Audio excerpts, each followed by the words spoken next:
First of all, I want to thank y'all for being here, and I want to thank the Richland County GOP, the Republican Party, for the invitation to be here this afternoon and this evening. Over the next couple of weeks, we will be traveling throughout the state, statewide, to explore a run potentially for governor. I love serving in Congress. I love what I've been able to do. We've been very successful on a number of issues, but also having the experience in the state legislature is also, I believe, beneficial.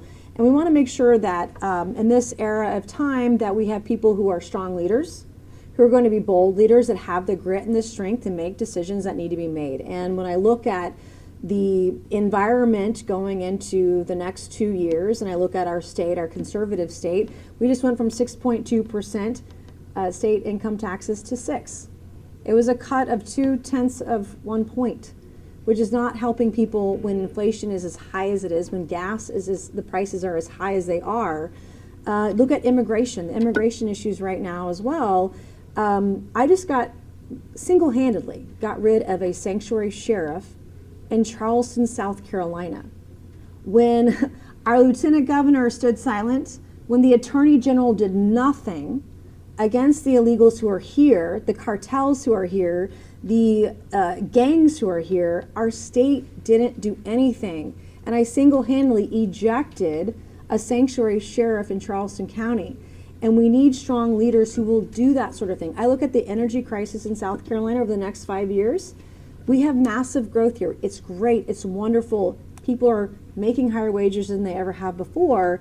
But when you look at the manufacturing that's coming, you look at the data centers that are coming across South Carolina, how are we going to handle the energy crisis? And then, of course, women and girls. I know firsthand as a survivor of rape, what is needed both at the federal and the state level to protect women. We're not doing enough.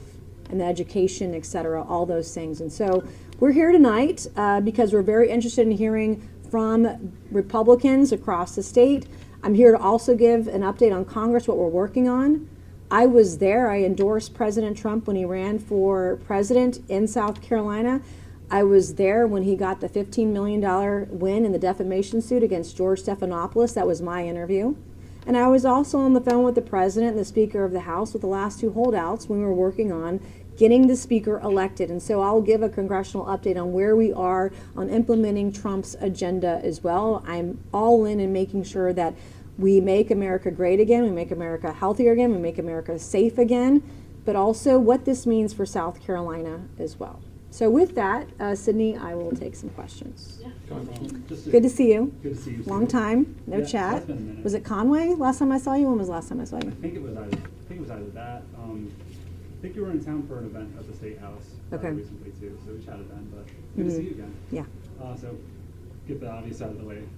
Came after A.G. Wilson pretty hard. Absolutely, 100% I did, and I will continue to do so. He has done nothing for women and girls. He won't prosecute child trafficking. He won't prosecute sex trafficking. He won't prosecute rape. He allows illegals to run rampant in our state, and he has no business even thinking about running for governor, and I will take him out. I will personally make sure that he is never governor of South Carolina. And I just wanted to know where that came from too, because I mean, the office will document multiple indictments that they've had against human trafficking, drug trafficking. You can also document all of the people, the women and girls who've come forward to the AG's office and begged him to investigate pedophilia, begged him to investigate child trafficking, begged him to investigate sex trafficking, begged him to investigate human trafficking, begged him to investigate rape, and he hasn't done it. So those should be documented as well. He has no business even thinking about running for governor, zero. Gotcha. So, leading to that too, I mean, it was pointed out yesterday, stuff about the border as well. I mean, we could find So I tweeted something on Saturday, and then he retweeted back 4 different things. Just because you tweet something about illegal immigration doesn't mean you actually do anything about illegal immigration. Where was he when I was getting Kristen Graziano, a sanctuary sheriff out of Charleston County? Where was he in that fight? He was nowhere to be seen. He had nothing to say, nothing to do about it. I single-handedly ejected her from the state. He did nothing. He stood silent. He did zero. Gotcha. And, all the immigration-related lawsuits, prior to that, just wondering if you had thoughts on those too. Alan Wilson is a do-nothing attorney general. He's one of the worst attorney generals in the entire country. That's what I have to say about that. All right, gotcha. Yeah.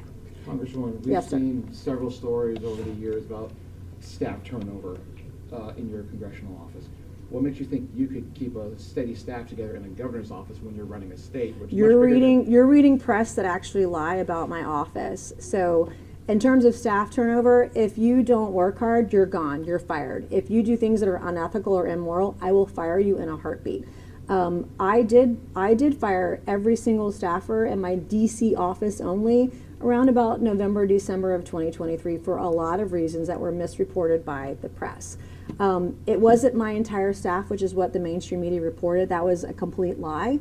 But it was one of my offices, and we have never been better. We have a great team.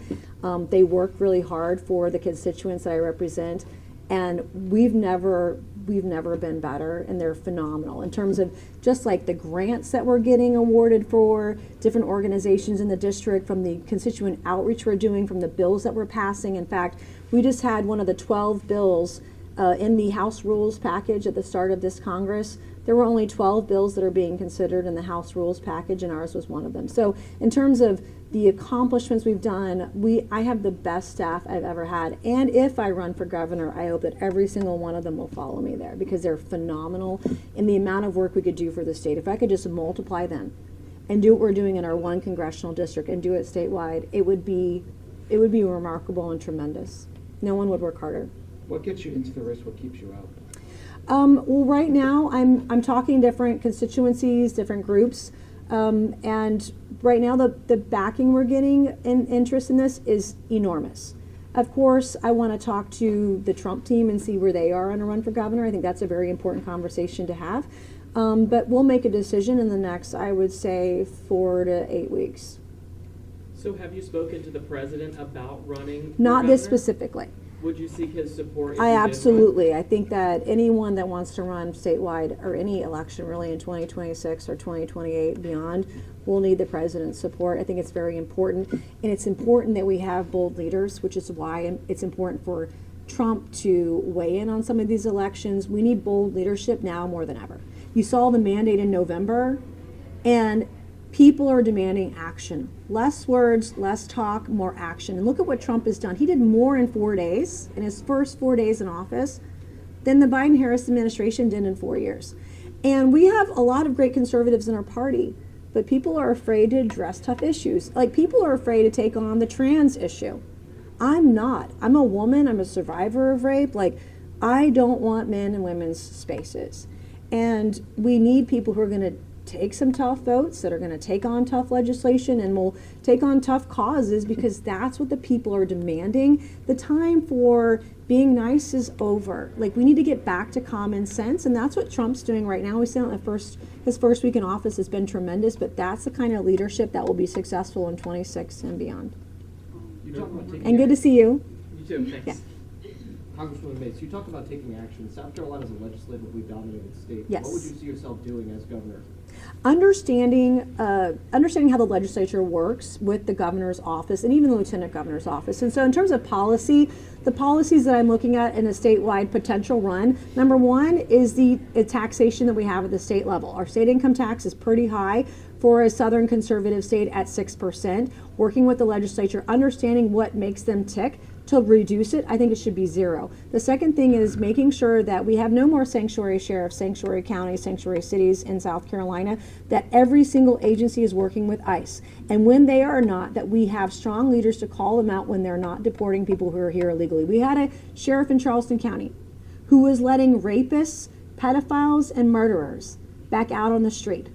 Our attorney general, our lieutenant governor, stood by silently and did nothing, and not said a word, did nothing. And I'm the one who single-handedly got her out of Charleston County.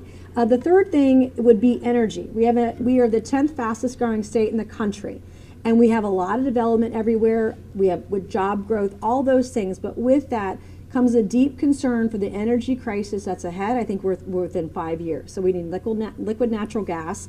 We need nuclear. I know we're looking at revisiting VC Summer. The state spent $9 billion and fumbled that several years ago.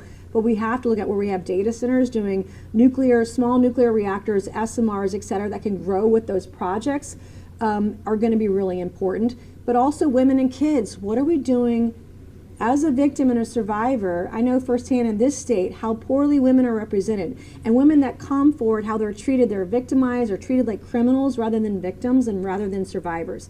And then the fourth thing would be education. We talked about school choice and educational opportunity in this state for decades. But we still have people who are in poverty, who cannot be lifted out of poverty because we're doing very little for their education. And so I think we have to look at all of that. But anyone who's going to be the next governor, those are the first 5 issues they have to address. And understanding how the legislature works and finding the ways and the tools in which you can use in the governor's perch in that seat to ensure that those things get done. We can't talk about it anymore. It's now time to do them. Former Governor Haley had a pretty aggressive posture toward how she dealt with the legislature. What makes you think it's going to be different this time? No, she's a great role model for how aggressive she was with the state legislature. And she came from the state house. She came from that side of things and knew the lawmakers, knew the legislatures, knew what made them tick. And that's what we need. That's why we need bold leadership, strong leadership who understand how to get it done, because the days of, oh, we're going to talk about all these things. We've been talking about lowering state income taxes for over a decade. And we just got 0.2 of 1 point reduced. It's not enough. It should be 0. Congressman, income tax represents 41% of the state's general fund revenue. How do you replace that to get rid of it?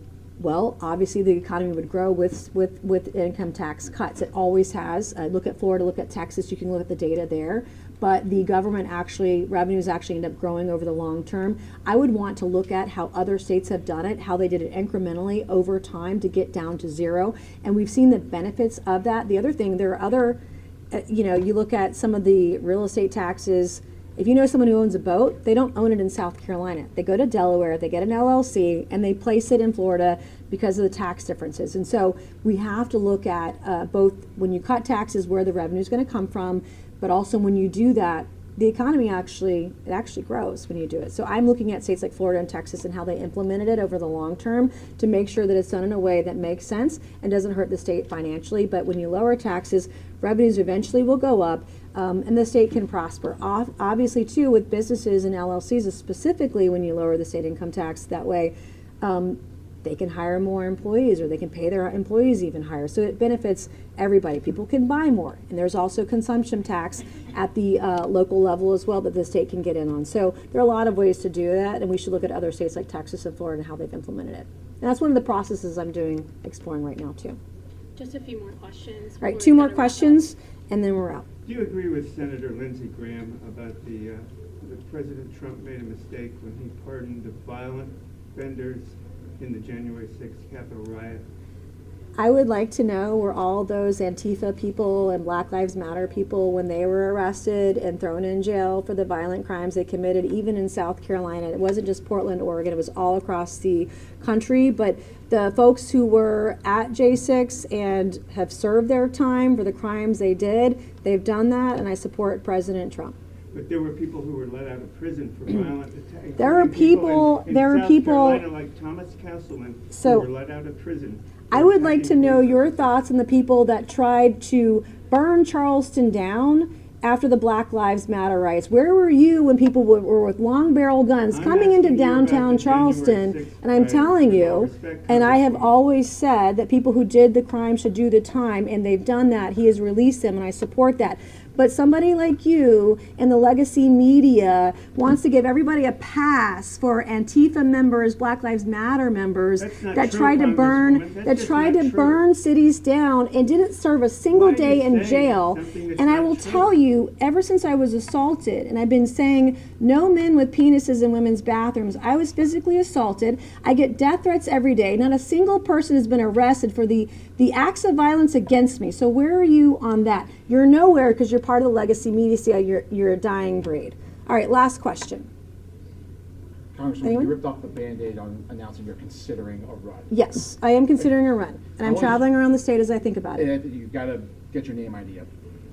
The vote-rich part of the state is going to be the upstate.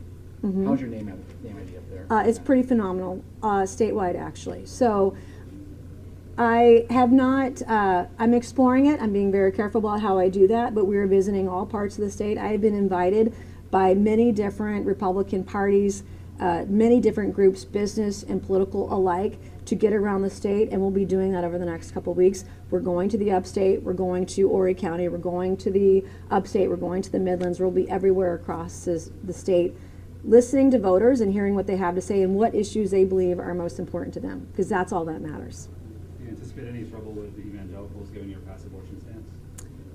I'm pro-life. I have the same abortion stance as Donald Trump, and Donald Trump was overwhelmingly elected all across the state of South Carolina. So thank you. I appreciate y'all being here today. Thank you so much. Thank you.